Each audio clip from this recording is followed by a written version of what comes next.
Salary नहीं बढ़ा रहे हैं, जबकि महंगाई इतनी हो रखी है, तब भी सैलरी बहुत कम दी जा रही है।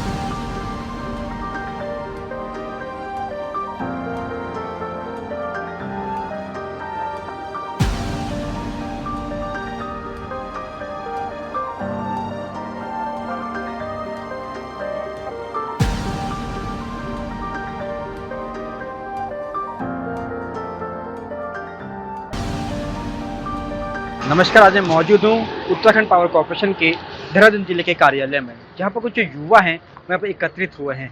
उनकी मांग है कि उनका कहना है कि जो उनकी जो तनख्वाह है वो यहाँ पर समय पर नहीं दी जा रही है। एक ठेकेदारी प्रथा के कारण ये लोग सैलरी की मार यहाँ पर झेल रहे हैं। आइए जानते हैं युवाओं से क्या कुछ कहना है उनका इस मामले को लेकर। हम सभी जितने भी यहाँ पर लोग हैं, सभी एक वेद ग्रुप कंपनी है, प्राइवेट ठेकेदार की संस्था, उसमें हमें लाइनमैन या एसएसओ रखा गया है। उसके उपरांत पहले जो हमारा ठेकेदार था वो हमें 11,900 रुपये सैलरी देता था। जब इसका टेंडर हुआ इसने 8,885 रुपये सैलरी दिया हमें। पहली बात तो ये कि सैलरी कम होने का प्रावधान कहाँ पे है। आज तक हमने सुना है कि सैलरी बढ़ेगी, अगर नहीं भी बढ़ेगी तो अगर कोई दूसरा ठेकेदार टेंडर लेगा तो वो तकरीबन उतनी सैलरी तो देगा जितना पहले छूटा है। इसने एक तो सैलरी कम की है हमारी, दूसरा समय पर वेतन नहीं देता है हमें। और तीसरी बात यह है कि किसी भी लड़के को, लाइनमैन को हो या एसएसओ हो, किसी को भी नाइट सुविधा नहीं है। 8 घंटे की ड्यूटी है, 24 घंटे ड्यूटी करनी पड़ती है। कोई टूल्स नहीं दिए हैं, कोई ईएसआई कार्ड नहीं दिया है हमें।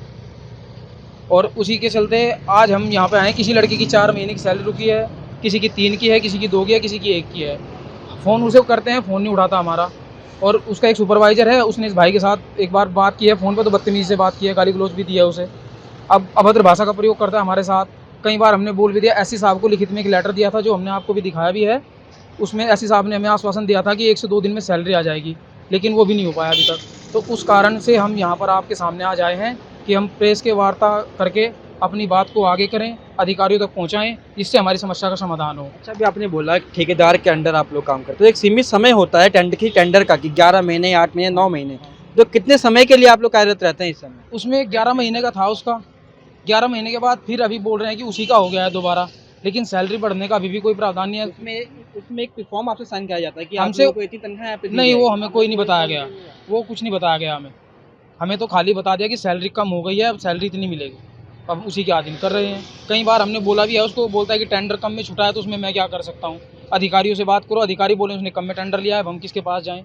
एक जरिया यही बचा है प्रेस का, जिसके पास हम आए हैं आज। ठेकेदार चेंज होते रहते हैं, लेकिन जो फॉर्म है इन लोगों से कुछ साइन यहाँ पर नहीं किया जाता है। आप क्या कुछ कहेंगे? आप क्या बदतमीजी की गई है सुपरवाइजर के द्वारा?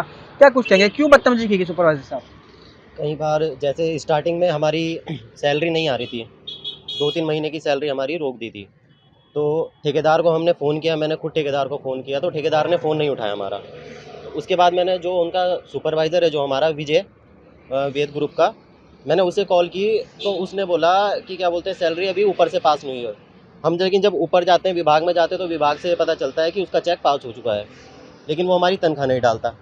दूसरी बात, अगर हम उसे किसी चीज़ के लिए बोलते हैं तो विजय जो सुपरवाइज़र है उसने मेरे साथ कई बार बदतमीजी, अभद्र भाषा का प्रयोग किया, गाली गलौज की, और कई बार स्थानांतरण की धमकी भी दी है उसने कि हम तुम्हारा ट्रांसफ़र करा देंगे, ये कर देंगे, वो कर देंगे।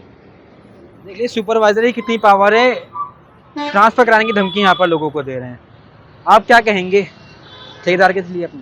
ठेकेदार के थ्रू ये कहेंगे कि साहब वो टाइम से तनख्वाह दे, और विभाग के थ्रू ये कहेंगे कि उस आदमी का से टेंडर ना हो, जिससे वो लगभग कितने समय की तनख्वाह रुकी होगी आप लोग? साहब सबकी, किसी की 2 महीने की, किसी की 3 महीने की, किसी की 4 महीने की, और उसने एक महीने की मुँह बंद करने के लिए सबकी एक महीने की तनख्वाह डाल के उन्हें बंद कर दिया है बस। अब ये अब ये रहे हैं बस।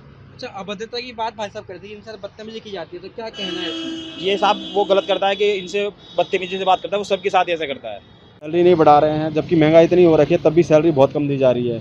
और जो भी नाइट में लोग कर रहे हैं उनको कोई अलाउंस नहीं दिया जा रहा है। बंदे 8 घंटे करने के बाद फिर कभी भी उनको 24 घंटे बुलाया जा रहा है, तो उनको कोई भी मतलब उस पर वो नहीं दिया जाता, जैसे महंगाई भत्ता वगैरह कुछ भी नहीं दिया जाता उनको, प्रोत्साहन राशि। जबकि एसएचजी आ रहे हैं, ओपनर वाले, उनको सब कुछ मिलता है, और ये ठेकेदारी उसमें कुछ नहीं दिया जाता है। अच्छा, आप लोगों ने एक पत्र भी दिया था एससी को, तो उनका क्या कुछ कहना है उस पर?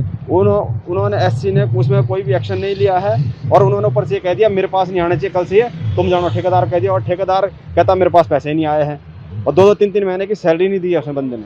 मैं पत्र देखना चाहूँगा, पत्र थोड़ा दिखाएंगे जरा आप हमें कि क्या लिखा है पत्र में, क्या कुछ करा है, ऐसे करके कीजिए। कैमरा थोड़ा पत्र को कैमरामैन दिखाएंगे अभी। कि एससी साहब का कहना है कि मेरे पास ये लोग कर्मचारी नहीं आने चाहिए। ठेकेदार को साफ तौर पर कह दिया गया है कि अपना मसला है, आप लोग खुद सुलझाइए। आखिर ये लोग जाएँ तो जाए कहाँ? एक तो बेरोजगारी, ऊपर से तनख्वाह की मार।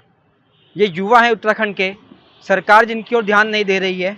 लगातार युवा लोग यहाँ पर अपना धरना प्रदर्शन करते हैं रोजगार के लिए, कहीं से इन्हें रोजगार मिलता है।